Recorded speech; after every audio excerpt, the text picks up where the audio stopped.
The best thing about him, Jason, is that he's 4 for 4. Winners win, losers look for excuses. This bloke doesn't need to do that. He looks terrific, this fella, that little freshen up. He won't be too far off them and he'll be gunning them late. He's the one to hold out the last furlong.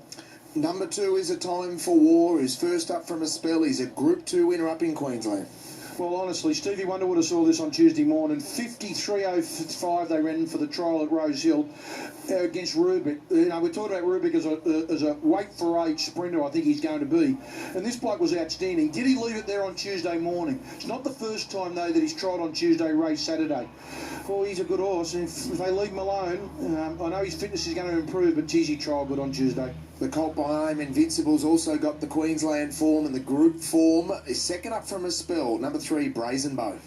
Well, down in Melbourne in the Danehill, I think they wanted to be aggressive, and I don't think we realised how good that race was going to be. We do now that Rich Enough was able to win, but Jimmy just got him fired up too much early. He chased the speed, sitting second. The leader finished back with the cap catches, and this bloke was only tied the last 100 metres. Beautiful barrier. Joe Moreira on board. He should tag, I thought, Time for War. That gives him his big chance. Number 4 is Nostradamus, coming through the hot race. He ran 5th in the Golden Rose, and he was alongside Alma Lad, who's franked the form already. Yeah, Alma Lad, that was a different style of race, the start there at Moonee Valley Friday week ago. He's a dry tracker, he gets this. I would have loved to see him finish a fraction closer in a Golden Rose. I concede the failure in the run of the Rose was a heavy track, and he won the start before.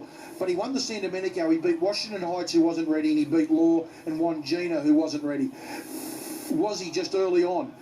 This is a big day for him today, Nostradamus. He'll tell the owners and tell the Hawk stable where he is. I think he's got a stack of ability, and he's got everything in his favour today. Blake Shin and Chris Waller combined with number 5 in Delectation, who you put in the black book after his first up run. Well, the race was dominated by on-speed runners. He come from a mile back. I thought his effort was very good. But he's now jumping in grade. He went from the Heritage to what is a real quality race here. Still, he's a pretty handy galloper. I don't know if he can beat the stablemate Brazen Bow, so that makes it hard for him. And Clamour, 26 into $21. The Schnitzel colt only had the one career win, but he always runs a nice race. Oh, look, Gerald's got 2, and I think Gerald's clear-cut saying the Time for War is the one who's more in front of Clamour. Clamour's had the one run back and was good behind Q-Roads in the same race as Delectation. Oh, look, I think it's certainly a great place chance. Can Hello Crown do what Zoustar did last year? Well, I'm hoping it can, Jason, because my kid's like every other kid deserves to eat.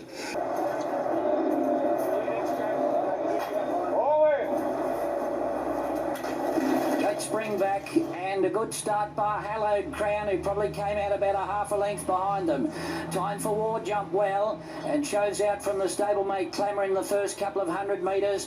Brazen Bow drops into a lovely trailing position in the early stages of the race, followed by Nostradamus, Hallowed Crown and Delectation last of all. Time for War is a bit fresh in front. He's getting the head up and he's pulling hard, and he leads from Clamour and Brazen Bow. Hallowed Crown was next, and then further back Nostradamus. He got just shuffled back there a little bit as Brazen Bow came back on top of him, and Delectation is starting to whip around the outside when the pace slowed. So Delectation has gone up to join Time for War. Clamour was next from Brazen Bow. Hallowed Crown is pinned up against the rail, and Nostradamus on the outside. Delectation put his head in front as they turn for home. Leads narrowly from Time for War. Then Brazen Bow on the outside, followed by Hallowed Crown. He'll have to pull the rabbit out of the hat, back on the fence there. And then Clamour and Nostradamus. Brazen Bow strode up. Brazen Bow took the lead and has kicked away from Delectation, Nostradamus, but Brazen Bow is clear, and Brazen Bow has won it from Nostradamus, Delectation and Hallowed Crown. And then came further back in behind them Time for War, and Clamour has finished last of all. The Magic Man, Joe Moreira, makes it a double. Chris Waller gets his first of the day. Number 3, Brazen Bow. Oh, he was electric this afternoon. He got to sit in behind them. The stablemate whipped around them when they all got shuffled up. And Joe Moreira just bided his time when he pushed this beautiful colt by I Am Invincible past the stablemate. And he races away. 3, Brazen Bow. 4, Nostradamus. And number 5, Delectation. Look, Hallowed Crown, I don't think he'll lose admirers. I've got a feeling he is just a 1,400 miler. Well, when you get to 1,200 metres with a small field, tactics are so important here. And Hugh Bowman just got into the wrong spot there with Hallowed Crown. He got shuffled back. He was back on the inside. He one stage, Kath thought about waiting for the inside run. That wasn't going to come about, so he had to try to move his way out. You can't jump them, and in effect, Joe Moreira had gone.